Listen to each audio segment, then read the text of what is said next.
నేను రాశాను, నేను టైప్ చేశాను కాబట్టి మనకు తక్కువ ఖర్చులో 50,000 లోపు అయింది. అదే మనం ఇప్పుడు వేరే వాళ్ళతో టైప్ చేస్తే ఒక్కొక్క పేజీ 50 రూపాయల నుంచి 100 రూపాయలు తీసుకుంటాడు గోడి టైపింగ్ ఒక్కొక్క పేజీని. ఇప్పుడైతే 250 పేజీలు అంటే చూడండి మీరే ఎంత ఖర్చు అవుతుందో. ఆ ఖర్చుని మేము తగ్గించినాం. 50,000 లోపు అయిందంటే అంత ఖర్చుని తగ్గించినాం. కాబట్టి మనకు తక్కువ ఖర్చులో 50,000 లోపల అయింది. ఇంకా పబ్లిషింగ్ చేయడానికి ఒక 20,000 ఒక 75,000 వరకు అయింది మాకు. ఇప్పుడు ఈ మహాభారత కథలో మీ రోల్ మోడల్ ఎవరు, మీ హీరో ఎవరు? రోల్ మోడల్ అంటే భీష్మాచారి మా రోల్ మోడల్ అని చెప్పవచ్చు. ఎందుకంటే భీష్మాచారి తండ్రి కొరకు తన లైఫ్ని త్యాగం చేశారు. కాబట్టి భీష్మాచారి నా యొక్క రోల్ మోడల్. అంతేకాకుండా అనేక సందర్భాల్లో అంటే అన్నదమ్ములను సముదాయించిండు. అంటే గొడవలు ఎందుకు, శాంతిగా బతకండి, ఈ గొడవలు వద్దు, ఈ భూతగాదాలు ఎందుకు, సొంత అన్నదమ్ములే కదా కలిసి ఉండాలి అని అన్నప్పుడు అంటే ఎంతో సముదాయించాడు. మరి యుద్ధ సమయంలో కూడా యుద్ధం వచ్చినప్పుడు యుద్ధ సైనికులను ఉద్దేశించి వాళ్ళను ప్రేరేపించి మీరు ఎటువంటి నిరుత్సాహపడకండి, మనము ఒక ముసలి వాళ్ళగా వచ్చి ఒక వ్యాధితోని చనిపోయే కంటే యుద్ధంలో వీరమరణం పొందడం మేలు అని చెప్తాడు. చూడండి, అది చాలా మంచి ఉపదేశం అని అనుకోవచ్చు. అనేక సందర్భాల్లో ధర్మరాజుకి ఉపదేశం కూడా చెప్తాడు, మంచి ఉపదేశాలు. అటువంటి అతని భీష్మాచార్య నా రోల్ మోడల్. అంతేకాకుండా మా అమ్మాయి కూడా అడిగింది ఒకసారి, నాన్న నీ రోల్ మోడల్ ఎవరు అని అంటే చెప్పిన నేను భీష్మాచార్య అంటే మా అమ్మాయి కూడా అంది నాకు కూడా భీష్మాచార్య రోల్ మోడల్ అంది. నిజంగా భీష్ముడు త్యాగానికి అందరికీ నిజంగా ఆదర్శప్రాయుడు. అదేవిధంగా ఇంతకుముందు గోండు భాష మాట్లాడే వాళ్ళు చాలా మంది ఉండేవారు, కొన్ని కోట్లలో ఉండేవారు అనుకోవచ్చు. కానీ ఇప్పుడు మాత్రం 5%కి చేరుకున్నారు. భాష ఇలా అంతరించిపోవడానికి కారణం ఏంటనుకుంటున్నారు మీరు? ఉన్నారు, ఎందుకు లేరు, బాగానే ఉన్నారు, ఎక్కువ మంది ఉన్నారు. కానీ ఏంటంటే ప్యూరిటీ అనేది తగ్గిపోతూ వస్తున్నది. అంటే ఎవరైతే అంటే కొందరు చదువుకున్న వాళ్ళే అంటే ఎంప్లాయీస్ అంటే వాళ్ళు ఒక హయ్యర్ ఎడ్యుకేషన్ వైపు చూస్తున్నారు. కాబట్టి దీన్ని కొద్దిగా ప్యూరిటీ అనేది తగ్గుతున్నది. అంటే భాషని మంచిదే. అంటే ఇప్పుడు నాకు ఇప్పుడు నేను భాషను డెవలప్ చేయడం వల్ల నాకు పేరు రాలేదా? అలాగే మనకు ఇప్పుడు చాలామందికి కూడా ఒక ఎంప్లాయ్మెంట్ అవకాశం. ఇప్పుడు చాలామంది యూత్ నా నుంచి ప్రేరణ పొంది ఒక ఉద్యోగమే అని కాకుండా ఇది కూడా ఒక రచన చేస్తే మనకు ఒక ఎంప్లాయ్మెంట్ లాగా ఉంటుంది అని వాళ్ళకు ఒక ఇన్స్పిరేషన్ కలిగింది దీంతో.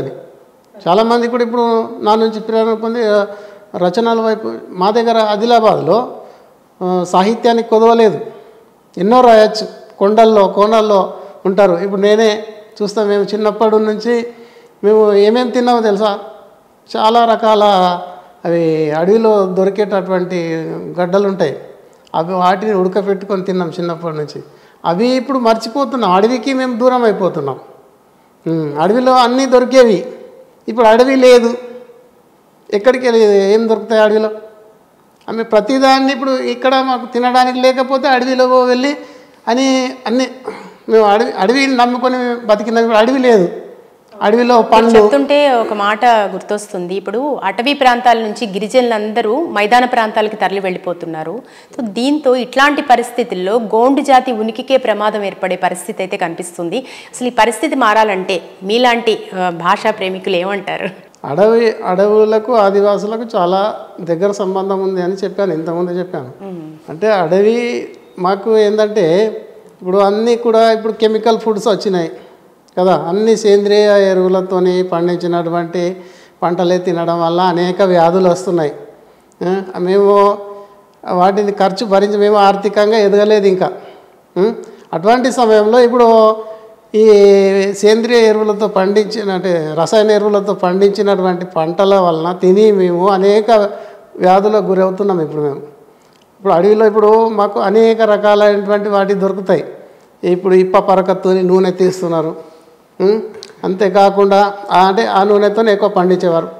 అది ఇప్పుడు అవి కొందరు అడవిని నరికి వేయడం వల్ల మరి కొన్ని రకాల కొందరు మా ఊళ్ళో ఉన్నాయి ఇప్ప చెట్లు ఉన్నాయి చూడు మాది అంటే ఇక్కడ వాగాపూర్ ఏరియాలో ఇప్ప చెట్లు అనేటువంటి తగ్గిపోతున్నాయి. అంటే ఇది వేస్ట్ చెట్టు అనుకుంటారు, కానీ అది మమ్మల్ని బతికించినటువంటి చెట్టు.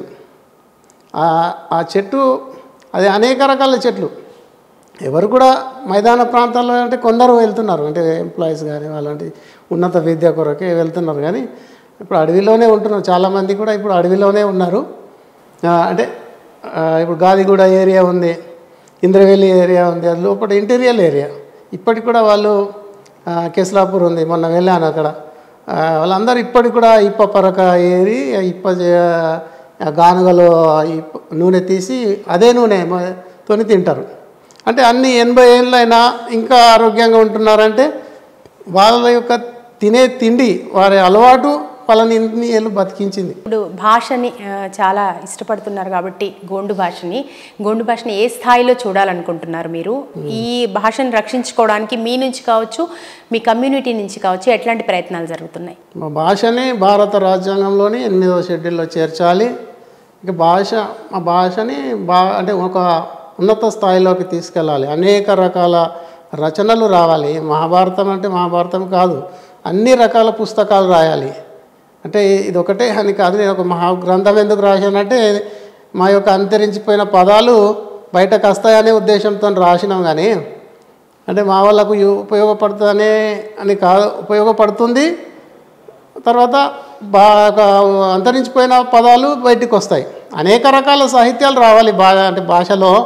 ఇవే కాదు, అనేక రకాల ఇప్పుడు ఇంగ్లీష్లో అట్లా డెవలప్ కావడానికి కారణం అంటే షేక్స్పియర్, తర్వాత విలియమ్స్, వాళ్ళందరూ కూడా అనేక రచనలు రాశారు.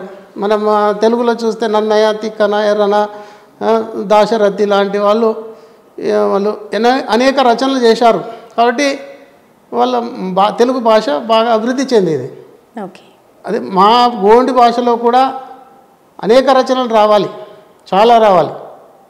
అంటే చాలామంది తెలుగు రాస్తారు, ఇంకా ఏదో రాస్తారు అంటే భాషలో.